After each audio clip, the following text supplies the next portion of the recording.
Hi, I'm Yulia, and this is Burning Questions. And today we're going to be discussing the implications of what has been happening with the drone attacks, with Russia's incursion into Poland, and how that has influenced NATO in the past couple of weeks.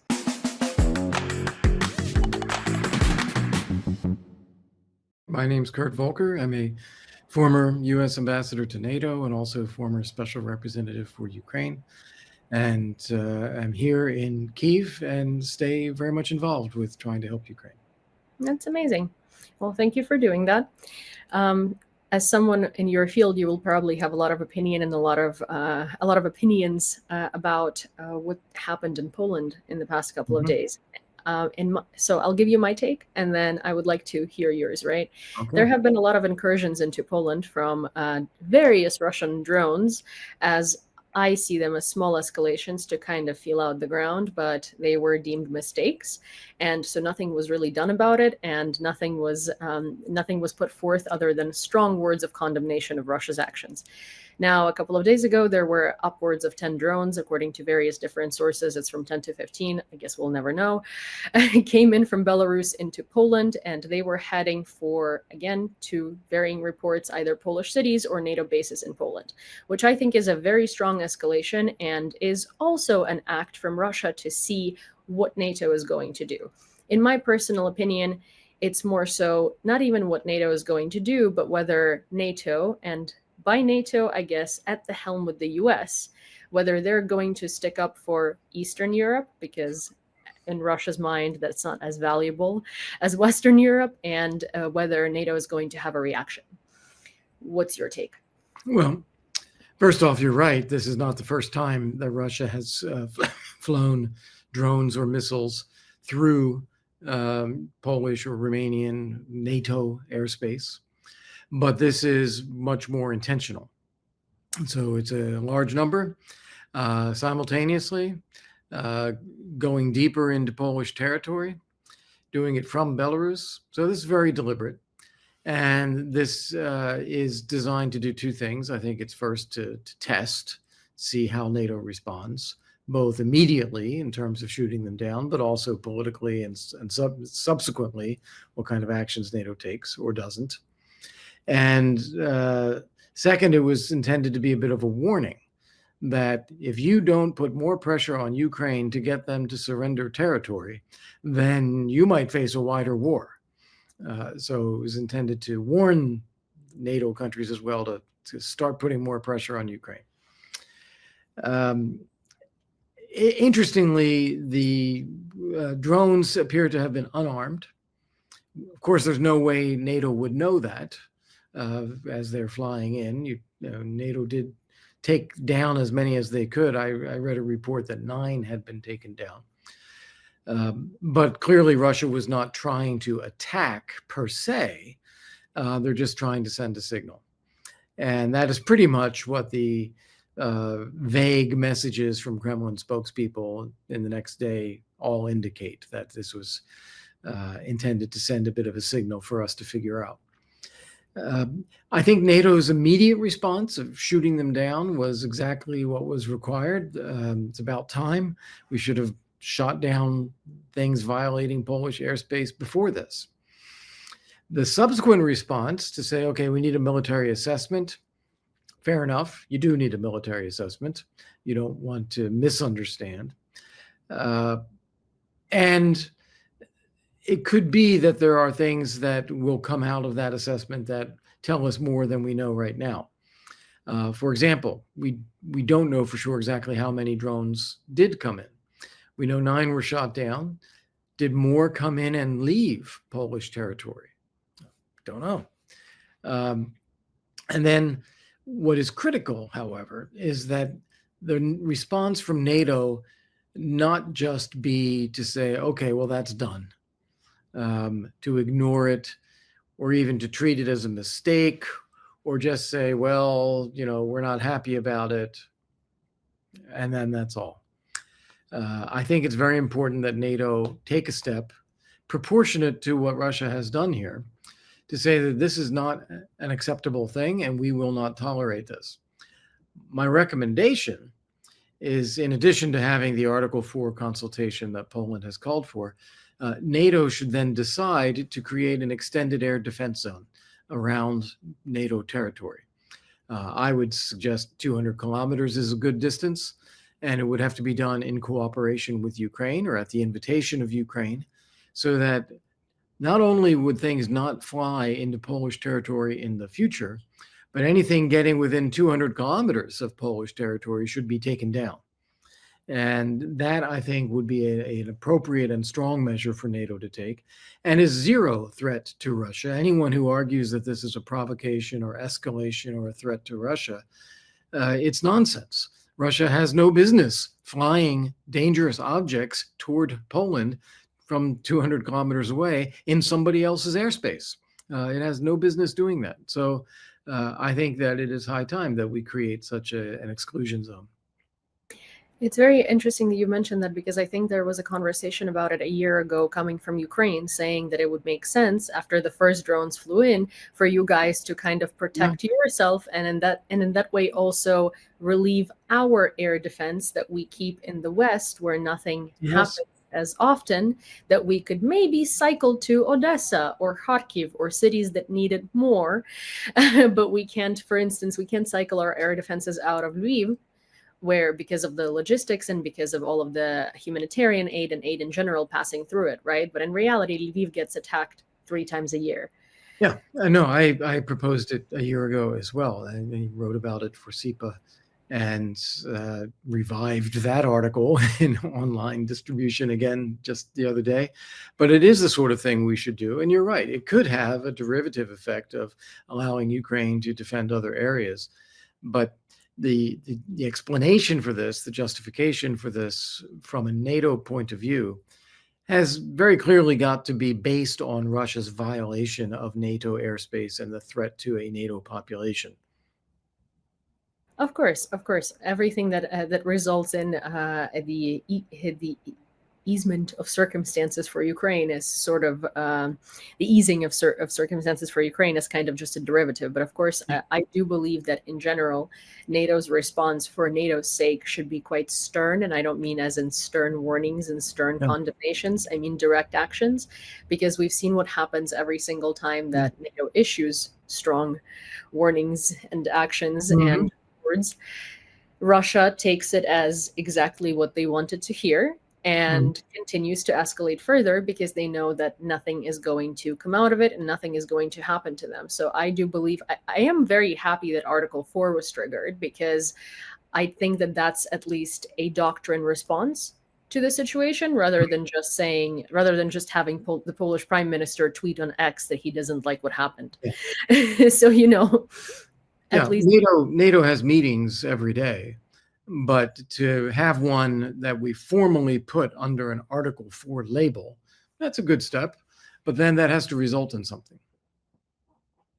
Of course, just a meeting itself is not enough. And I personally think that if there is no action that's going to result from this particular incursion taken on behalf of NATO, then Russia is going to keep escalating further. And that's just going to be a major mistake in the defense of the European countries. Another major mistake in the defense of European countries, as isolating this war to Ukraine and isolating Russia to be mostly a Ukrainian problem, while it's actually quite rapidly becoming a worldwide problem, both politically and culturally and societally and well, now militarily. So how much are we going to allow it?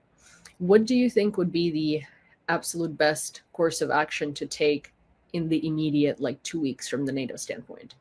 Yeah, well, as I said, have the Article 4 meeting, decide on a further step.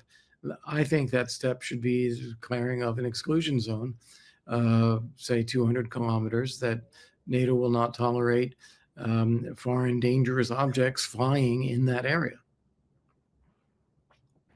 Do you think that this incursion in particular, because this one was deliberate and very different from everything that has happened before, do you think it changed the way that I guess NATO, well, Europe and NATO as a whole, but mostly Europe sees Russia's war and how it actually directly affects them, rather than just us here in Kyiv? Yeah, I think people had already figured this out. They had figured out that if Russia is successful in taking over Ukraine, that it will keep going. It's not going to stop there.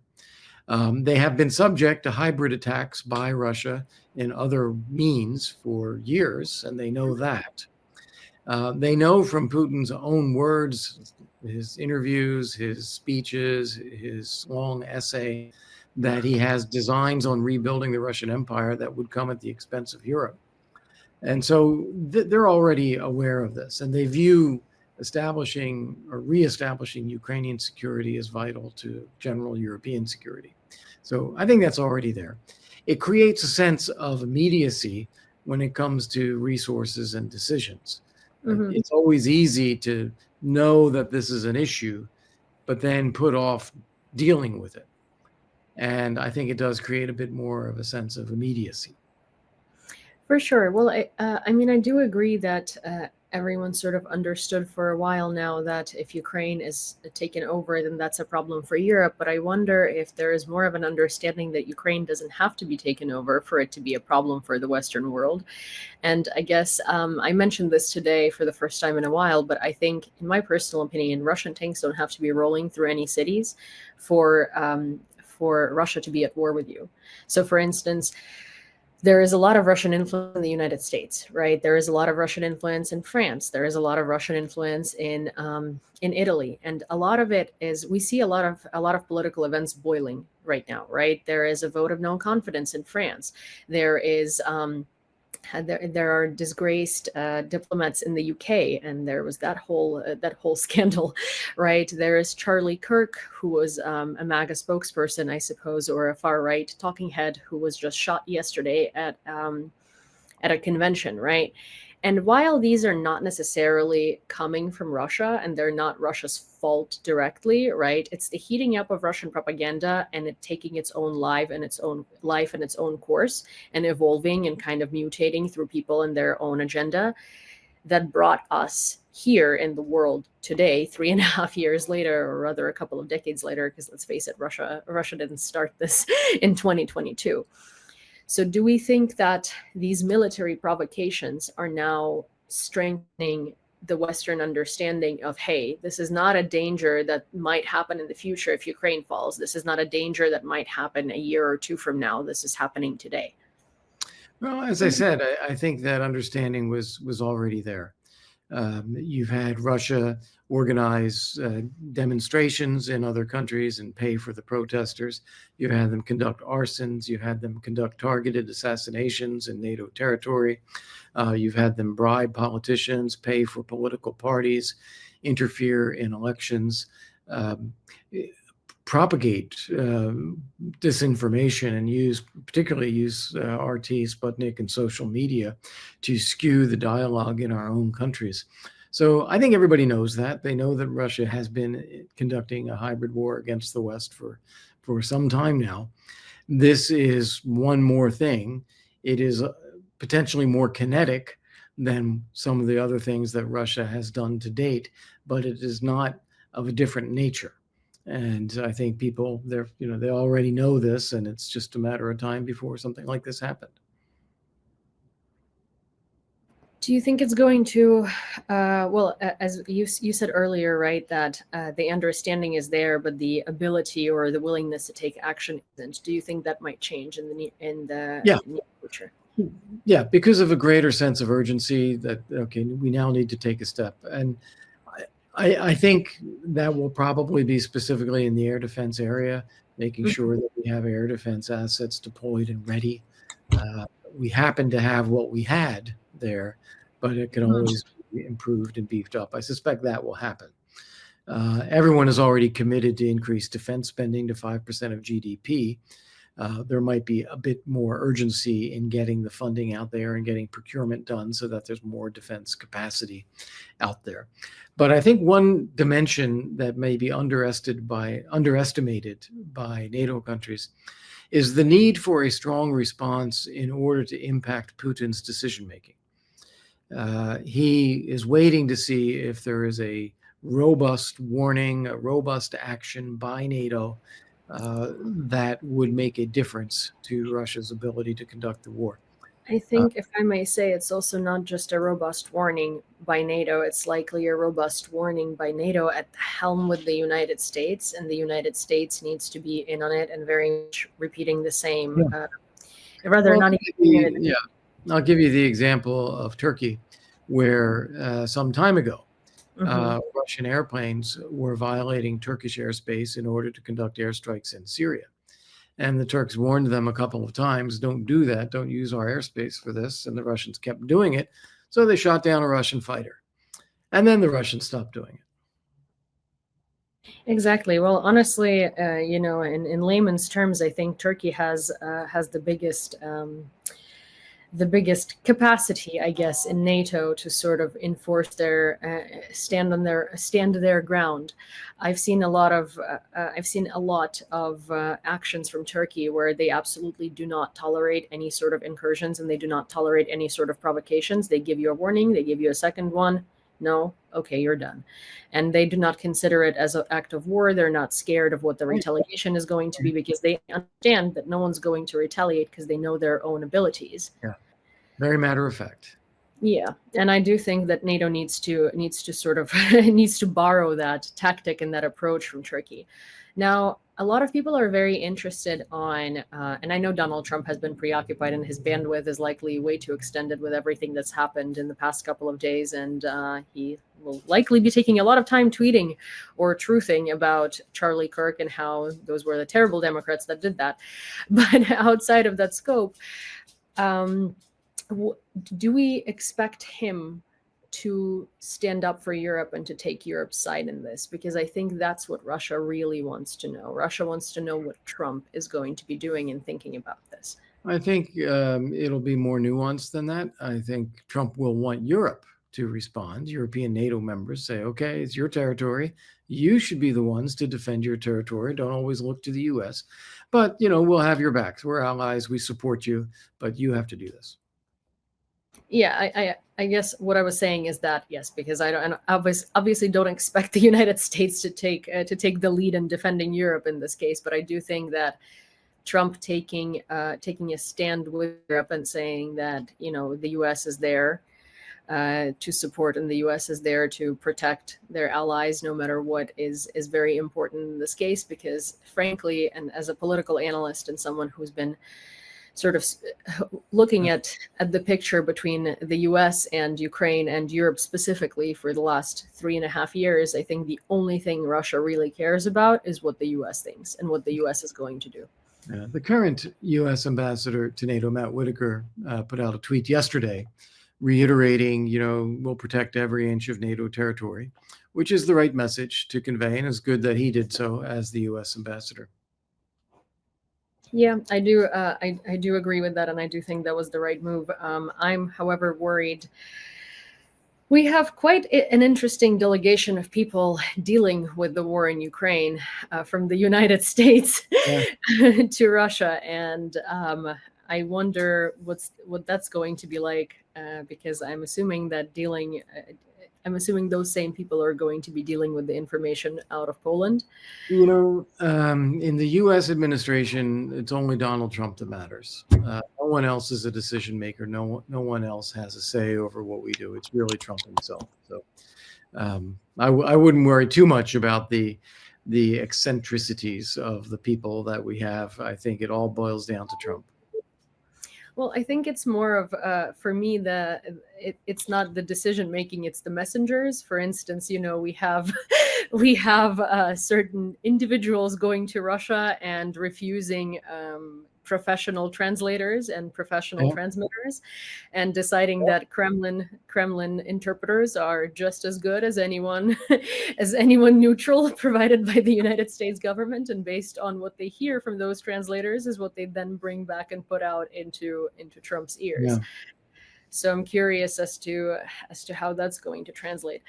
What do you think is going to be the general picture politically around the world now in the next coming weeks, based on what had happened right now? Well, I don't think that this makes any kind of material change to what we've already known. Russia is embarked on this imperialist and genocidal quest to eliminate Ukraine. Ukraine is never going to allow that to happen. Europe is never going to allow that to happen. The US wants to stop the war and get back to doing business, but Putin doesn't want to stop. So we have a impasse with Putin right now. That all is pretty much the way things are going to be for a while. I think the critical things will be later this year. If we find oil prices stay low, and especially if we put in place secondary sanctions on those who are engaging in trade with Russia on oil and gas, that will hurt Putin's budget. His ability to spend money to keep up the war. That will be a problem. And secondly, if we keep up the flow of arms and ammunition to Ukraine, as we are now doing, I think that will also have an impact on Putin's thinking and how much more lives and treasure is he going to spend on this if there's a pretty much unlimited supply of support going to Ukraine. So I think later this year we'll start to see how that plays out in Putin's thinking. But for now, this is not going to make any big strategic change. For sure. I mean, as for Putin, I don't think it's necessarily the lives that he will care about. It's the money. I think all that it comes down to in Russia is the money. And it's not only money for money's sake. It is money because that is the way of exercising power. And that's what he cares about. I'm going to have to run now, but I appreciate the time and the interview, and I wish you all the best. Thank you. Of course, thank you so much for your commentary. It was very, very nice to have the opportunity to speak to you. Okay, great. We'll do it again sometime.